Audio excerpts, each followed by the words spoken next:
ऐसे real life इंसान पे बनने वाले शो के बारे में बताती हूँ जिसने अपने भाई की शादी धूमधाम से स्टेडियम में कराने के लिए मुंबई में होने वाले इंडिया पाकिस्तान के मैच को कैंसिल करा दिया था। क्यों 1960s में रात के 9 बजे से 12 बजे तक किसी भी नंबर पे फोन लगाना नामुमकिन था, क्योंकि हर घर के फोन की लाइन सिर्फ एक आवाज को सुनने का इंतजार करती थी। अफवाह तो ऐसी भी है कि इस एक आदमी के पास कितना पैसा था सिर्फ उसे गिनने के लिए 1975 में काइन मिनिस्टर ने पूरे देश के अंदर इमरजेंसी को लगाया था। कितना सुन के भी मजा नहीं आया तो थोड़ा काइन डाल देते हैं। दुनिया के second most dangerous man Dawood Ibrahim के ऑफर को ठुकराने वाला ये दुनिया का पहला इंसान था। अमीरों का शौक उतारना, भागते हुए घोड़ों पे सट्टा लगाने का, तो गरीब ये खेल 60 साल पहले बटकों के साथ खेल रहे थे। यही तो है शो का नाम बटका किंग, जो डायरेक्ट रिलीज हुआ है आपके घर OTT Amazon Prime पे, जिसमें डरेबट विजय वर्मा फिल्म प्रोड्यूसर रतन खत्री का रोल कर रहे हैं। क्या बोला फिल्म प्रोड्यूसर? तो फिर बटका किंग कौन है? एक मामूली सा सड़क छाप मजदूर इतना बड़ा कैसे बन गया कि सरकार को डर लगने लगा कि देश का सारा पैसा इस एक आदमी के अकाउंट पे चला जाएगा। इस पूरी कहानी को फुल डिटेल में आपको समझाने के लिए खर्च किए जाएंगे टोटल 8 एपिसोड, जो काफी लंबे चौड़े हैं, लगभग 6-7 घंटे में खत्म होंगे। इतना वक्त किसी एक सीरीज को देना रिस्की है, लेकिन लाला जहाँ रिस्क है वहाँ इश्क है। याद है ना स्कैम 1992,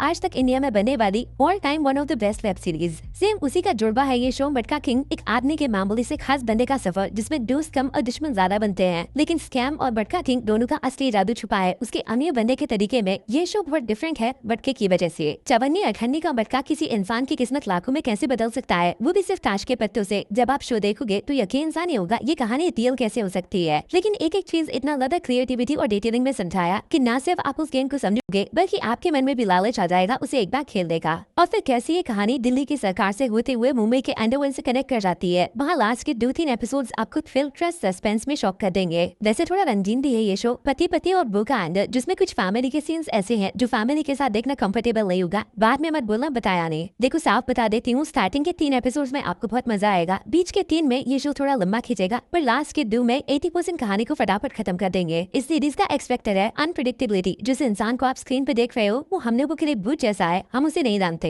पूरी कहानी एकदम फ्रेश है, नई है, किसी का कॉपी नहीं है। और मजे की बात, 8 एपिसोड के बाद हमें खुद फैसला करना है कि इसे रियल लाइफ में हम हीरो बुरे या विलन। इस शो के डायरेक्टर सैराट झुन जैसी अंडररेटेड मूवीज बना चुके हैं और ये सीरीज उनका हैट्रिक पूरा कर देती है। इस बार इतना तगड़ा रिसर्च किया है रियल लाइफ बटका किंग पे कि स्टोरी सिर्फ देखोगे नहीं फील कर पाओगे आप। शो का सेटिंग इतना स्टाइलिश और रियल है जिससे टाइम में 60 साल पीछे आ गए हो। इस शो को देखने का सबसे बड़ा रीजन खुद विजय वर्मा है। उनकी एक्टिंग आपको कृति गांधी से कम नहीं, एकदम सेम उसी लेवल पे इम्प्रेस करेगी। कहानी में जितने कैरेक्टर्स हैं उन सबके साथ विजय वर्मा का एक अलग साइड बाहर आता है। एक्टिंग वेरिएशन किसे बोलते हैं, बटका किंग में इस एक आदमी के 10 चेहरे नजर आएंगे। काश अगर ये सीरीज 8 की जगह सिर्फ 4-5 एपिसोड्स में खत्म हो जाती और दाऊद इब्राहिम का कैरेक्टर थोड़ा जल्दी स्टोरी में आया होता, पर हिम्मत करके पॉलिटिक्स प्लस क्राइम को नाम लेके एक्सपोज किया होता, तो 5 में से 5 पक्का था। फिलहाल 3.5 से काम चलाना पड़ेगा, जिसमें एक है विजय वर्मा की एक्टिंग, दूसरा है सब्जेक्ट का रिसर्च, तीसरा बटके का खेल और एक्स्ट्रा हाफ और 1960 का टाइम ट्रेवल। नेगेटिव्स शो की लंबाई और बहुत सेफ तरीके से कहानी को खत्म कर देना। इमोशंस उतना कनेक्ट नहीं किया, रियल लाइफ कंट्रोवर्सी से बच के निकल गया। लेकिन आप नहीं बच सकते इस रियल लाइफ शॉकिंग कहानी से, जिसने विजय को ना देखना सिनेमा से धोखा करने के बराबर होगा।